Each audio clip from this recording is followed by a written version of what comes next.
রাজধানী বাজারে হঠাৎ করেই বেড়েছে মুরগির দাম। সব রকম মুরগির দাম কেজিতে 50 থেকে 80 টাকা বেড়েছে। এদিকে ইরান যুদ্ধের অজুহাতে ভোজ্য তেল নিয়ে শুরু হয়েছে তেলেস্মাতি। দাম না বাড়ালে অধিকাংশ কোম্পানি চাহিদা মতো তেল সরবরাহ করছে না, সাথে জুড়ে দিচ্ছেন অন্যান্য পণ্য কেনার শর্ত। এছাড়াও বেড়েছে গরুর মাংস ও সবজির দাম। রাজধানী বাজার ঘুরে আরো জানাচ্ছেন হুমায়ুন চিস্তি। নিত্য প্রয়োজনীয় জিনিসপত্রের দাম সাধারণ মানুষের নাগালের বাইরে চলে যাচ্ছে। বাজার ভরা সবজি থাকলেও সবচেয়ে সস্তা পেঁপের কেজি 50 টাকা। পটল হয়েছে 80 টাকা কেজি, পেঁপে 50 টাকা কেজি, টমেটো 50-60। ঈদের আগে বেড়েছিল সব ধরনের মুরগির দাম, তা আর কমেনি।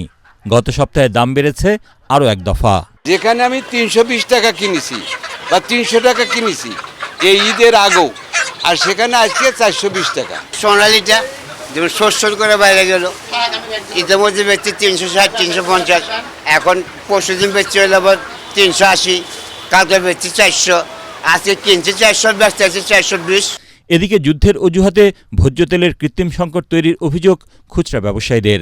কোনো কোম্পানি তো মার্কেটে নাই, কিন্তু বাংলাদেশ এডিবল অয়েল রূপচাঁদা কোম্পানির কিছু তেল আছে, তাও এরা দিচ্ছে, তাও কন্ডিশন দিচ্ছে আপনার তেলের সাথে লবণ, ডাল, তারপরে সরিষার তেল এগুলো নিতে হবে। খাদ্যদ্রব্যের আলোচনার মাঝখানে কখন যে সাবান সোডার দাম বেড়েছে তা অনেকের নজরের বাইরেই রয়ে যাচ্ছে। লাক্স সাবান, হুইল পাউডার, রিন এগুলো 1 কেজিতে প্রায় 15 থেকে 20 টাকা করে বাড়ছে।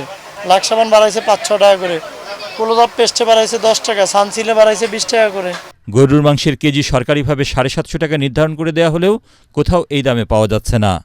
কোনো বাজারে 800, আবার কোনো বাজারে বিক্রি হচ্ছে 850 টাকায়। গরুর দামটা এবার খুব বেশি, রোজার থেকে ধরেন গরুর দামই খুব বেশি। অন্যান্য বছর তো ধরেন একটু নিয়ন্ত্রণে, এবার নিয়ন্ত্রণে নাই। তবে এখনও সস্তায় পাওয়া যাচ্ছে মুরগির ডিম। প্রতি ডজন লাল ডিম 110 টাকা এবং সাদা ডিম বিক্রি হচ্ছে 100 টাকায়। হুমায়ুন চিস্তি, এটিএন বাংলা, ঢাকা।